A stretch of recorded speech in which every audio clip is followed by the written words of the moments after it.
Democracia y Educación, por John Dewey. 52. Capítulo 12. El pensamiento en la educación. 1. Los elementos esenciales del método. Nadie duda, teóricamente, de la importancia de fomentar en la escuela los buenos hábitos de pensar. Pero aparte del hecho de que este reconocimiento es tan grande en la práctica como en la teoría, no hay tampoco una aceptación teórica de que todo lo que la escuela puede o necesita hacer por sus alumnos en lo que concierne a sus espíritus, esto es, prescindiendo de ciertas habilidades musculares especializadas, es desarrollar su capacidad de pensar. El parcelamiento de destrezas en lectura, ortografía, dibujo, recitación, la adquisición de información en historia y geografía y el cultivo del pensamiento es una medida de modo ineficaz de alcanzar estos tres fines.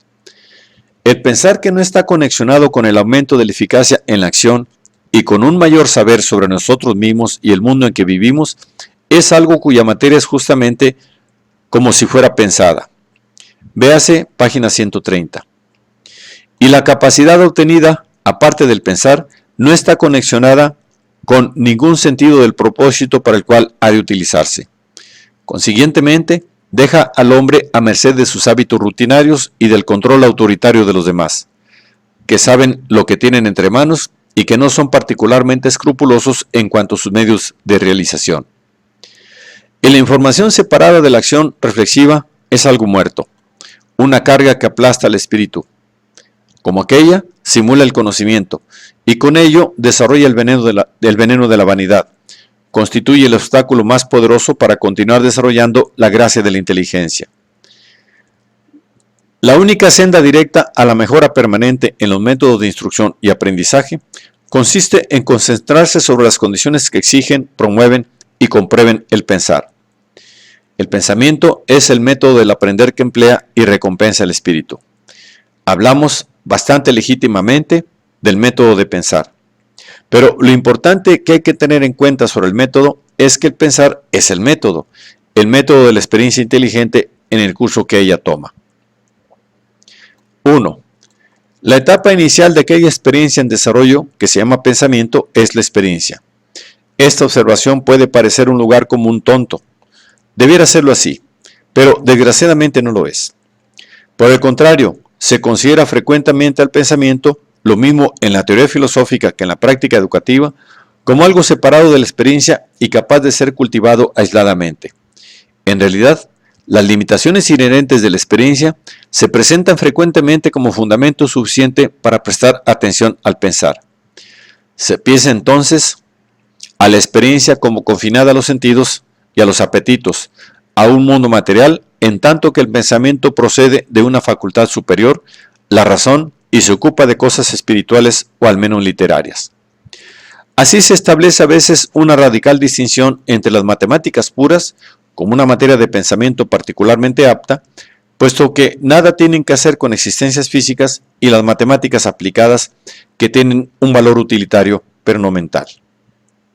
Hablando en términos generales, el error fundamental en los métodos de instrucción estriba en suponer que puede darse por supuesta la experiencia por parte de los alumnos. Aquí se insiste en la necesidad de una situación empírica real como la fase inicial del pensamiento. Se considera aquí a la existencia como se la definió anteriormente, tratando de hacer alguna cosa y que la cosa a su vez haga algo perceptiblemente a uno. El error consiste en suponer que podemos comenzar con materias ya preparadas de aritmética, geometría o de alguna experiencia directa personal de una situación.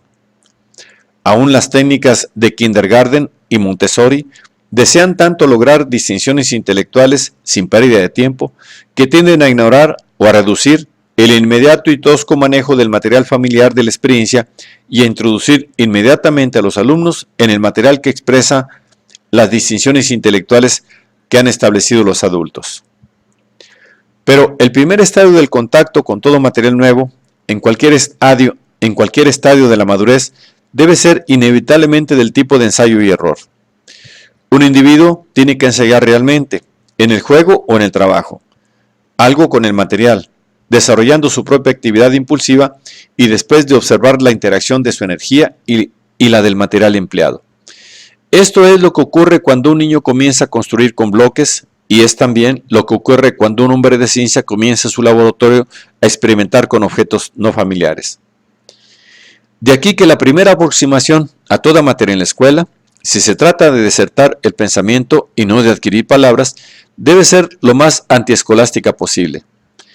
Para comprender lo que significa una experiencia o situación empírica, tenemos que recordar el tipo de situación que se presenta fuera de la escuela, el tipo de ocupaciones que interesan y suscitan la actividad en la vida ordinaria.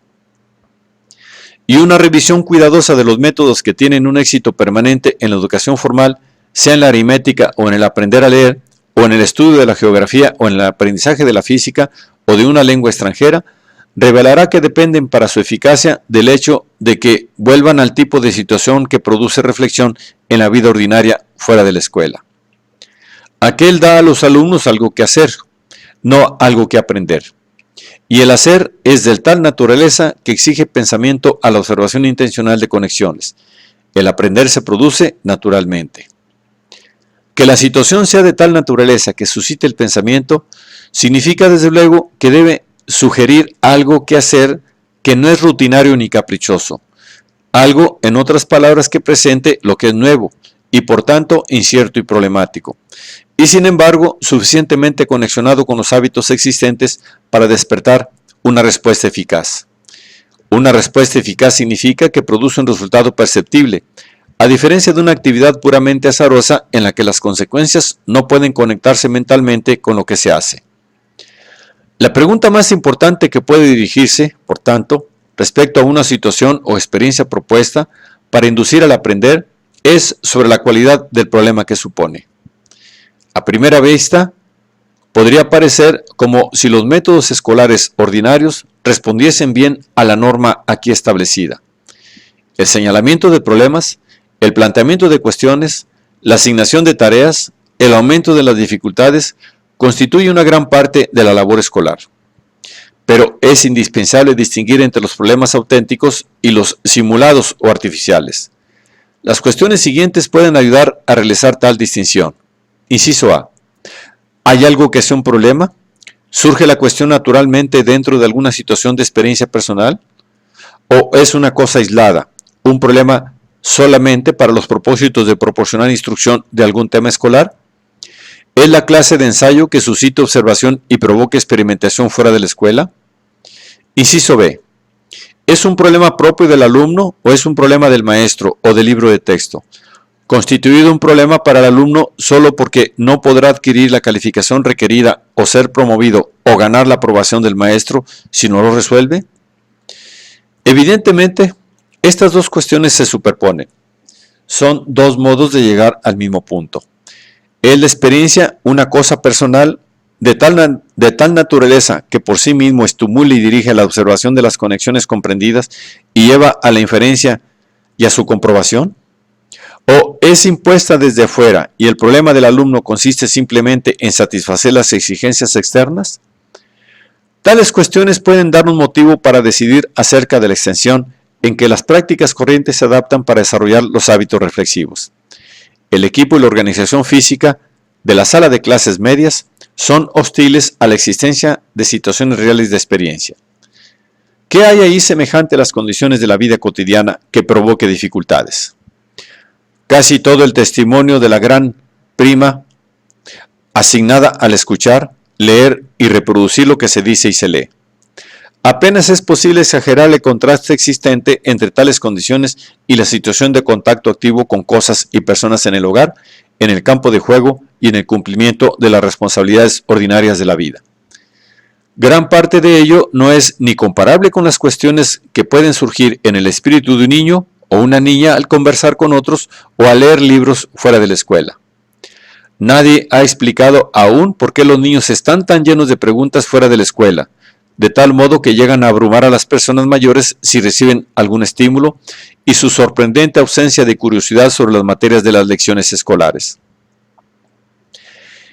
La reflexión sobre este notable contraste arrojará mucha luz sobre la cuestión de hasta dónde las condiciones escolares ordinarias proporcionan un fondo de experiencia en el cual surgen por sí mismos los problemas en una forma natural.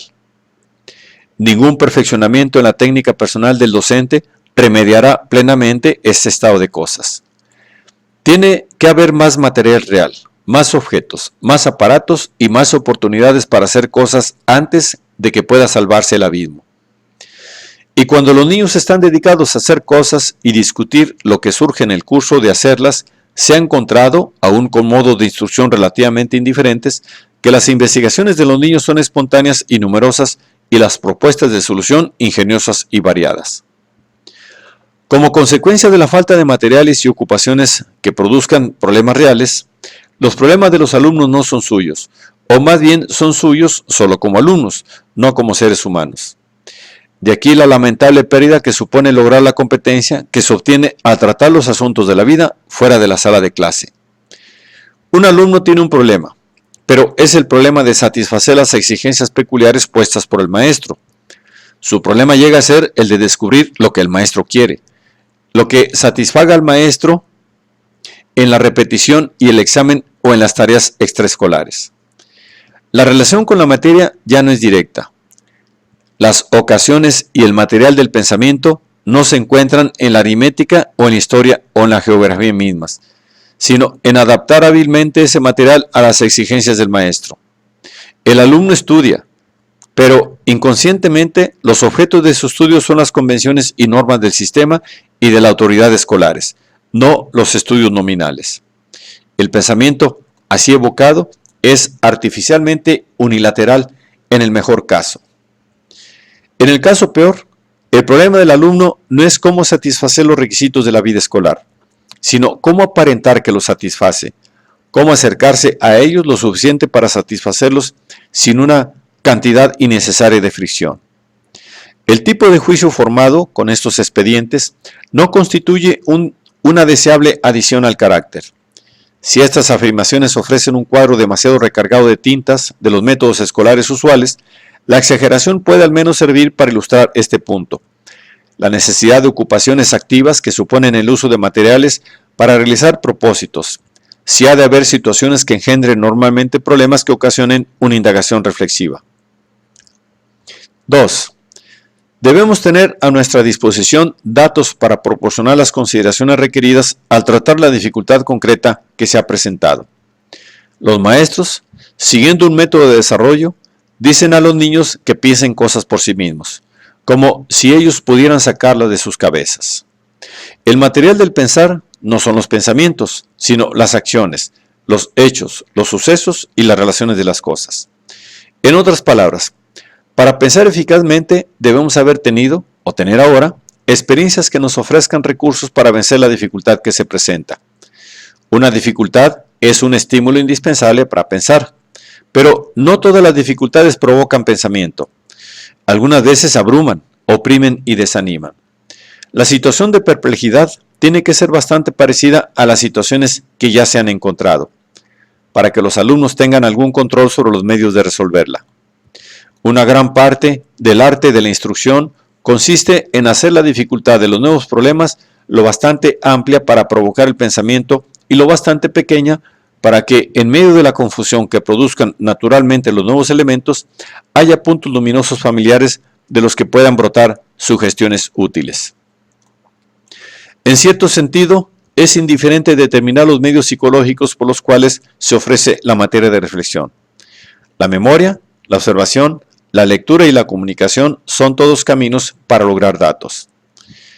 La proporción relativa que ha de obtenerse de cada uno es cuestión de los rasgos concretos del problema particular que se tiene entre manos.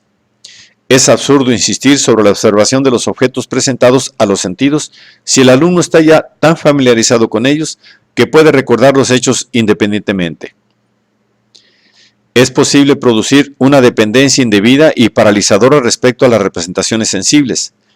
Nadie puede llevar consigo un museo de todas las cosas cuyas propiedades ayudan a dirigir el pensamiento. Un espíritu bien cultivado es el que tiene un máximo de recursos tras él, por decirlo así, y que está acostumbrado a revisar sus experiencias pasadas para ver lo que le ofrecen. Por otra parte, puede haberse pasado por alto una cualidad o relación de objetos familiares y ser justamente el hecho que hubiera sido útil para tratar la cuestión. En este caso, se acude a la observación directa. El mismo principio se aplica al uso que ha de hacerse de la observación, por una parte, de la lectura y la exposición por otra. La observación directa es naturalmente más viva y vital, pero tiene sus limitaciones. Y en todo caso, es una parte necesaria de la educación el que podamos adquirir la habilidad para completar la estrechez de las experiencias personales inmediatas, utilizando las experiencias de los demás. La dependencia excesiva respecto a los otros en cuanto a los datos, sea obteniéndolo de la lectura o de la exposición, debe menospreciarse. Pero lo más discutible de todo es la probabilidad de que los otros, sea el libro o el maestro, proporcionen soluciones ya hechas, en vez de ofrecer el material que el alumno ha de adaptar y aplicar por sí mismo a la cuestión de que se trata. No hay contradicción en decir que en las escuelas existe a la vez demasiada y demasiada poca información proporcionada por los demás. Se abusa de la acumulación y la adquisición de información para reproducirla en la repetición y el examen. El conocimiento, en el sentido de la información, significa el capital disponible, los recursos indispensables de la indagación interior, de descubrir, de aprender más cosas. Con frecuencia se trata como un fin en sí, y entonces el objetivo llega a ser amontonarlo y exponerlo cuando se pide. Este ideal estático de almacenamiento del conocimiento es enemigo de todo desarrollo educativo. No solo deja en desuso las ocasiones para pensar, sino que ahoga el pensamiento. Nadie puede construir una casa sobre un terreno sembrado de escombros. Los alumnos que han almacenado en sus espíritus toda clase de materiales que nunca aplicaron a usos intelectuales sufrirán seguramente dificultades cuando traten de pensar. No tendrán seguramente ninguna práctica para seleccionar lo que sea adecuado y ningún criterio para hacerlo. Todas las cosas se hallarán en el mismo nivel estático, muerto. Por otra parte, es muy discutible si la información que realmente actuó en la experiencia mediante su uso en la aplicación a los propósitos propios de los estudiantes no necesitará de recursos más variados de libros, imágenes y charlas de lo que se utilizan ordinariamente. 3. Lo correlativo en el pensamiento de hechos, datos y conocimiento ya adquiridos son las sugestiones, inferencias, sentidos conjeturados, suposiciones y explicaciones de ensayo. Las ideas, en suma. La observación y el recuerdo cuidadoso determinan lo que es dado, lo que está ya ahí y por tanto asegurado. Pero esto no puede proporcionar lo que falta. Define, aclara y localiza la cuestión, pero no puede ofrecer su respuesta.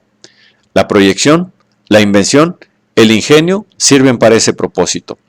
Los datos suscitan sugestiones y solo por referencia a los datos concretos podemos juzgar sobre la adecuación de las sugestiones. Pero las sugestiones van más allá de lo que todavía está dado realmente en la experiencia. Prevén los resultados posibles, las cosas por hacer, no los hechos, las cosas ya hechas.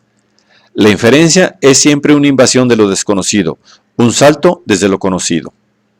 En este sentido, un pensamiento, lo que una cosa sugiere, pero no como se presenta, es creador. Una incursión en lo nuevo. Supone algún espíritu de invención. Lo que se sugiere debe ser, en efecto, familiar en algún sentido. La novedad, la creación inventiva, se adhiere a la nueva luz en que es vista, al uso diferente a que se aplica. Cuando Newton concibió su teoría de la gravedad, el aspecto creador de su pensamiento no se encontraba en sus materiales. Estos eran familiares: el Sol, la Luna, la gravedad, el peso, la distancia, la masa, el cuadrado de los números. Estas no eran ideas originales, eran hechos establecidos. Su originalidad estriba en el uso que se aplicaron esos hechos familiares.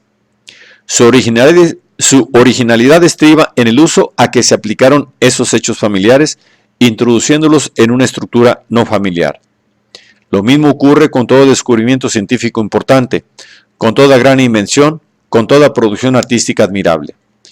Solo las personas incultas identifican la originalidad creadora con lo extraordinario y lo fantástico.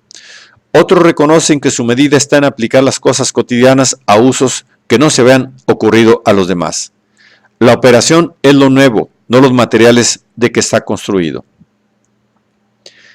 La conclusión pedagógica que se desprende es la de que todo pensar es original en una proyección de consideraciones que no ha sido que no han sido previamente captadas. El niño de 3 años que descubre lo que puede hacerse con bloques o el de 6 que averigua lo que puede hacerse reuniendo 5 centavos son realmente descubridores, aunque todo el mundo lo sepa ya. Hay aquí un aumento auténtico de experiencia. No se agrega mecánicamente ningún otro punto, sino que hay un enriquecimiento con una nueva cualidad. El encanto que tiene la espontaneidad de los niños pequeños, para quienes los observan con simpatía, es debido a la percepción de esta originalidad intelectual.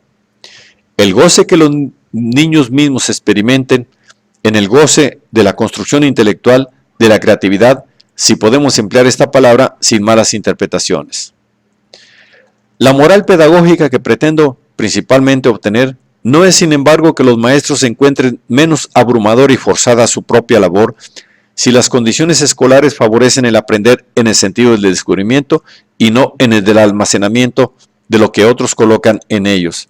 Ni siquiera que sea posible proporcionar aún a los niños y jóvenes las delicias de la productividad intelectual personal, por importantes que sean estas cosas. Es la de que ningún pensamiento o idea puede ser comunicados como idea de una persona a otra. Cuando esto se dice, es para aquel al que se dice otro hecho dado, no una idea. La comunicación puede estimular a la otra persona a comprender la cuestión por sí misma y a pensar una cosa semejante, o puede extinguir su interés intelectual y suprimir su esfuerzo incipiente para pensar. Pero lo que obtiene directamente no puede ser una idea. Solo luchando con las condiciones del problema de primera mano, buscando y encontrando su propio camino, logra pensar. Cuando el padre o el maestro han proporcionado las condiciones que estimulan el pensamiento y han adoptado una actitud simpática hacia las actividades del que aprende participando en una experiencia común o conjunta, se ha realizado ya todo lo que otra persona puede hacer para instigar el aprender. El resto pertenece a la persona directamente interesada. Si ésta no puede averiguar su propia solución, desde luego, no aisladamente, sino en correspondencia con el maestro y con los demás alumnos, ni encontrar su propio camino, no aprenderá aun cuando pueda dar alguna respuesta correcta con un 100% de exactitud. Podemos dar y damos ideas ya hechas por millares, pero ordinariamente no nos tomamos mucho trabajo para averiguar si el que aprende interviene en situaciones con sentido en las que sus propias actividades engendran, sostienen y fijan ideas. Esto es, significaciones y conexiones percibidas. Esto no significa que el maestro ha de permanecer aparte como un observador. Lo contrario a proporcionar materias ya hechas y atender a la corrección con que se resisten no es la aquiescencia, sino la participación, la colaboración en una actividad.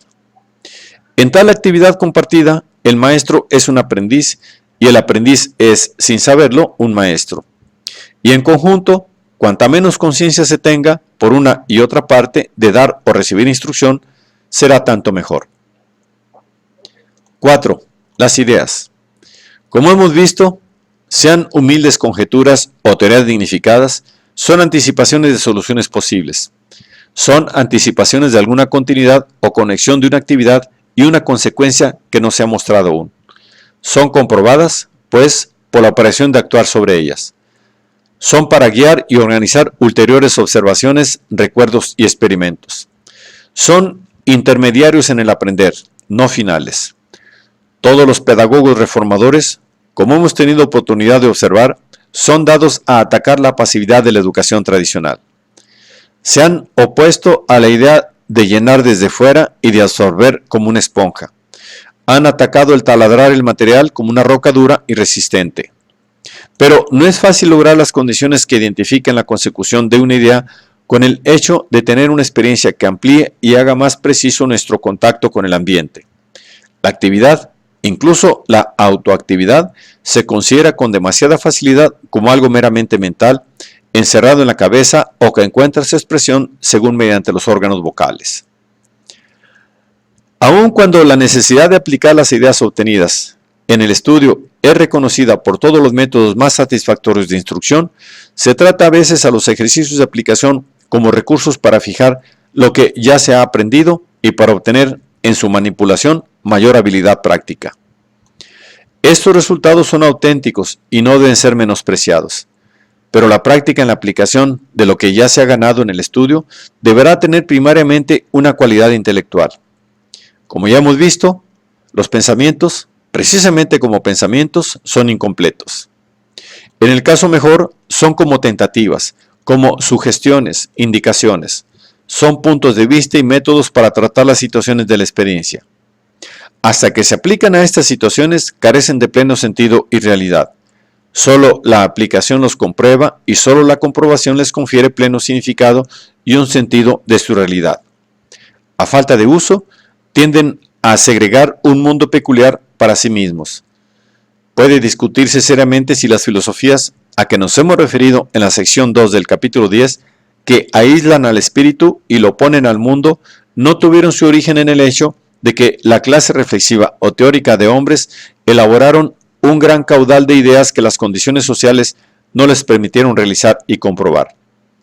Consiguientemente, los hombres se refugiaron en sus propios pensamientos como fines en sí mismos. Sea esto lo que fuere, no puede haber duda de que existe un artificio peculiar en mucho de lo que se aprende en las escuelas. Difícilmente puede decirse que muchos alumnos piensen conscientemente en la materia de estudio como irreal, pero seguramente esta no posee para ellos el género de realidad que posee la materia de sus experiencias vitales. Aprenden a no esperar aquella clase de realidad de ella. Llegan a habituarse a tratarla como teniendo realidad para los fines de los repasos, las lecciones y los exámenes.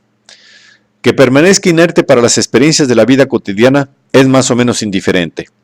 Los malos efectos son dobles. La experiencia ordinaria no recibe el enriquecimiento que debería. No es fertilizada por el aprender escolar. Y las actitudes que surgen de acostumbrarse y de aceptar un material comprendido y digerido a medias debilitan el vigor y la eficacia del pensamiento. Si nos hemos detenido especialmente en el aspecto negativo, es por sugerir medidas positivas adaptadas al desarrollo efectivo del pensamiento.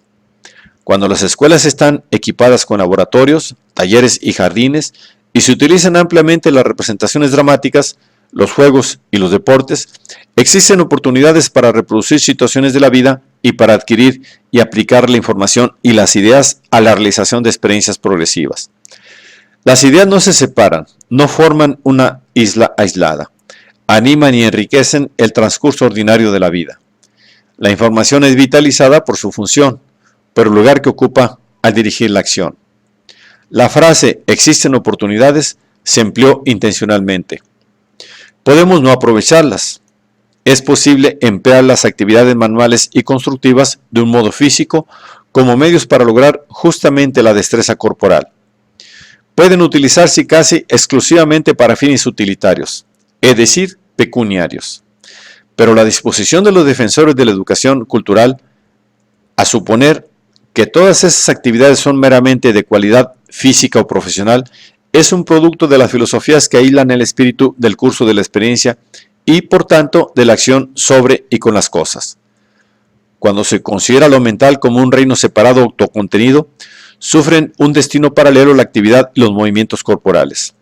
Se les considera, en el mejor de los casos, como meros anexos externos del espíritu. Pueden ser necesarios para la satisfacción de las necesidades corporales y para lograr la decencia y el confort externos, pero no ocupan un lugar necesario en el espíritu ni desempeñan un papel indispensable para completar el pensamiento. De aquí que no tengan cabida en una educación liberal, es decir, en aquella que se preocupa de los intereses de la inteligencia. Si lo tienen alguna vez, es como una concesión a las necesidades materiales de las masas. Es inconcebible que se les permita invadir la educación de la élite. Esta conclusión se desprende irremediablemente de la concepción aislada del espíritu, pero por la misma lógica desaparece cuando percibimos lo que el espíritu es realmente, a saber, el factor intencional y directivo en el desarrollo de la experiencia. Aun cuando es deseable que todas las instituciones educativas se hallen equipadas de suerte que ofrezcan a los estudiantes una oportunidad para adquirir y comprobar las ideas e informaciones en tareas activas que representen situaciones sociales importantes, transcurrirá, sin embargo, mucho tiempo antes de que todas ellas estén así dotadas. Pero este estado de cosas no ofrece a los docentes una excusa para cruzarse de brazos y seguir empleando métodos que aíslen a los conocimientos escolares. Todo repaso en toda materia ofrece una oportunidad para establecer conexiones cruzadas entre la materia de la lección y las experiencias más amplias y más directas de la vida cotidiana. La instrucción escolar se divide en 3 clases. La menos deseable trata cada lección como una totalidad independiente. No pone en el estudiante la responsabilidad de encontrar puntos de contacto entre ella y otras lecciones de la misma clase o de otras materias. Los maestros más discretos tratan de llevar sistemáticamente al estudiante a utilizar sus lecciones anteriores para llegar a comprender la presente y también a utilizar la actual para arrojar nueva luz sobre lo que ya se ha adquirido. Los resultados son mejores, pero la materia de estudio queda aún aislada. Salvo por accidente, la experiencia extraescolar permanece en su estado bruto y relativamente irreflexivo. No está sometida a las influencias afinadas y expansivas del material más preciso y amplio de la instrucción directa. Esta última no está motivada e impregnada de un sentido de realidad por su mezcla con las realidades de la vida cotidiana. El mejor tipo de enseñanza lleva en su espíritu el deseo de efectuar esta interconexión. Coloca al estudiante en la actualidad habitual de encontrar puntos de contacto e influencias mutuas.